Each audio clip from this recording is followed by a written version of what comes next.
What's up? It's Andre, and I did it.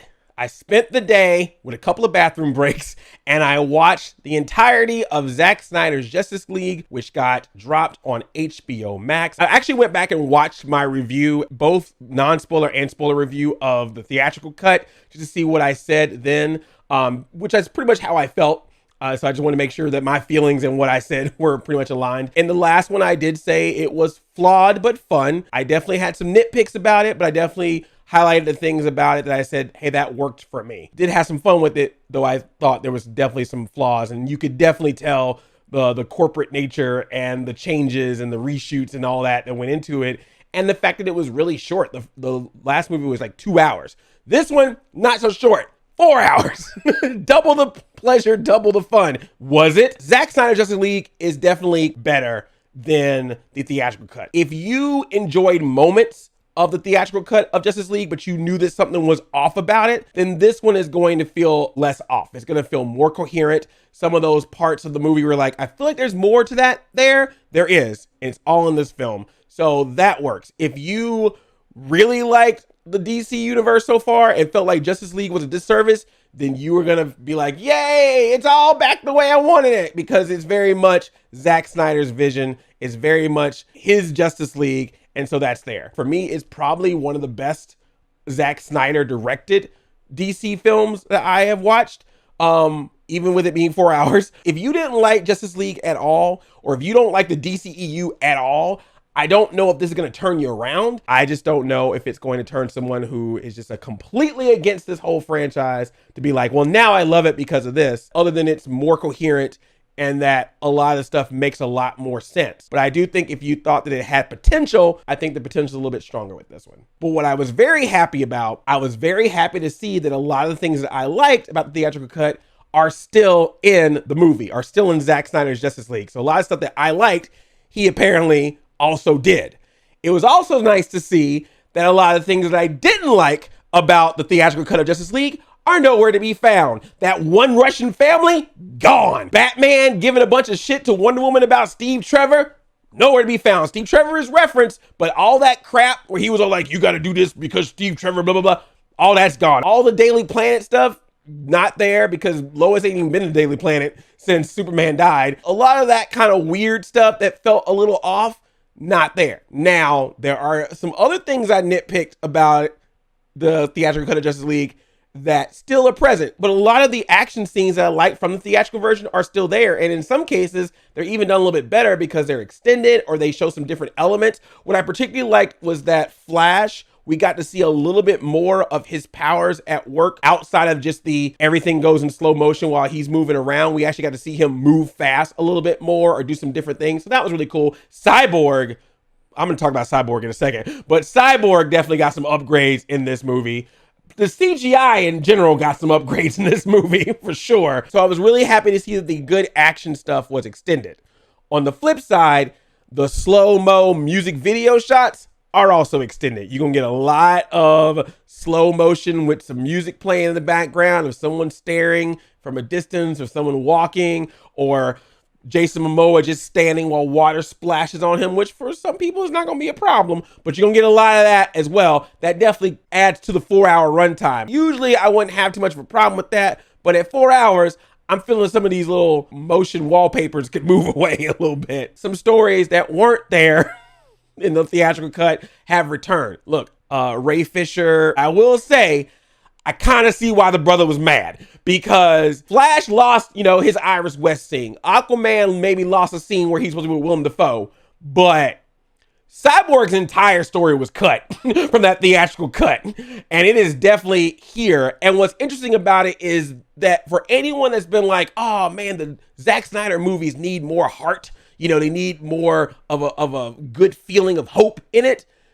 That's what Cyborg's story is. This is a man that goes through a lot, lost his mom, lost half his body, got turned into a half robot man by his dad. And because the mother box was used to make him, he has a connection to it that they kind of hint a couple of times in this version that was not in the original. Not only does he know a lot about technology, he knows a lot about the mother box, but the mother box, since that was what was used to create him, knows a lot about him as well. It's very clear there's a connection there that's a little bit stronger than what we saw before. Cyborg gets to shine way more in this than he did in the cut we got before. His entire story, I ain't trying to be a conspiracy theory here, but I got a vibe. That Zack Snyder might have heard some talking, some rumblings or something at Warner Brothers. We ain't giving Cyborg no movie of his own. And he's like, all right, well, if they ain't gonna give him one, I'm gonna put Cyborg's movie in my movie. So Zack Snyder's Justice League is like half a Justice League movie and half a Cyborg film.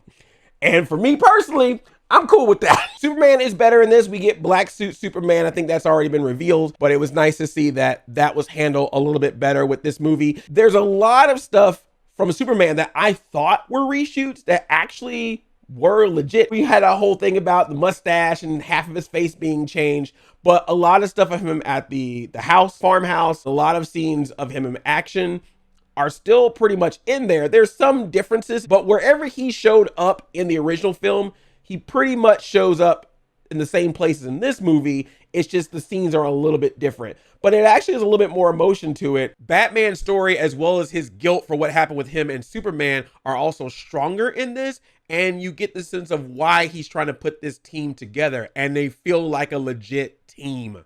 The teamwork is real. And there's also another superhero in this. I don't know if that's been announced or not, but there's like another character from the DC universe that wasn't in the theatrical cut that just shows up here. And when he showed up, and I remembered the other DC movies, I was like, oh my God, how did I not even grasp that might be who that is? Duh. Wonder Woman has a personal singer now. She always had her theme song, and they definitely use it up in here. But now for some reason, she has a singer. Every single time that she pops up in this movie, you just hear somebody in the background going, ah, every time. But hey, you know, that woman got paid, so good for her. And the action scenes with Wonder Woman in this movie, so good. Steppenwolf looks better, but still acts the same. Better looking in this movie, but his dialogue is still pretty much the same. It's a little bit different, but it still kind of has that same vibe. So if you didn't think he was that great of a villain before, I don't think it's gonna really change you that much.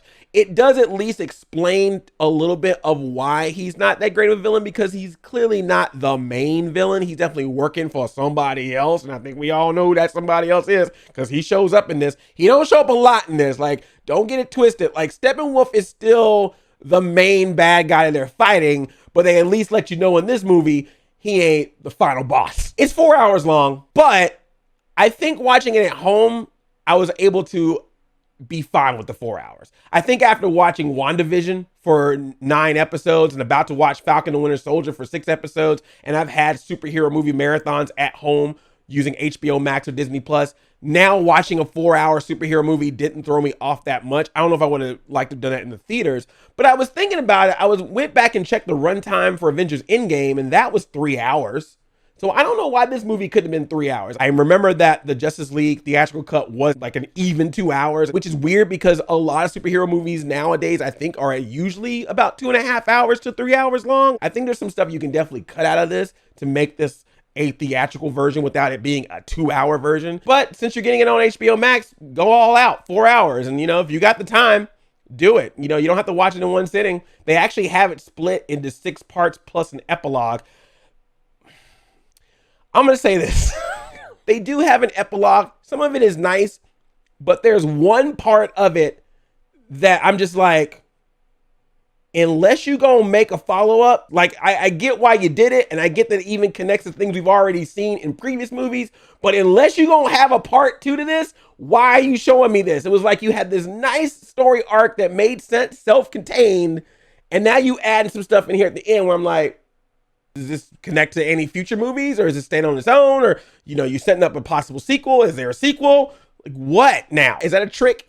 Is this one of those things of like, oh, well, if they really like the Snyder cut, I've already got part 2 planned, and, you know, pretty sneaky if that's the case. I respect the hustle. Cool, you get to see a certain actor come back and play his character again. Cool, you get to see Batman say the F word. But if you not gonna follow this up with another movie, you pull in some Super Mario Brothers movie level endings with this. I'm just saying. Oh, and it's 4-3. But after a while, it didn't bother me and I was fine. Again, man, seeing all of my favorite superheroes together was really cool. I mean, the movie got Superman, Batman, Wonder Woman, Aquaman, Cyborg, The Flash, all in one film. That's pretty awesome.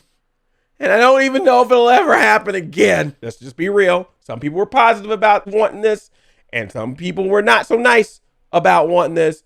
But if this is what they always had, if this is legit the 4 hours they always had, they could have just tried to edit this down more that we could have got on the big screen a few years back versus what we got instead. I'm not saying that's going to make it where everyone's going to love it. There's still going to be a lot of critics for it, whether you would have the same response or not. I just feel like there was no need really to reshoot scenes, because I can't think of things that they reshot in the theatrical cut that I go, well, that was necessary.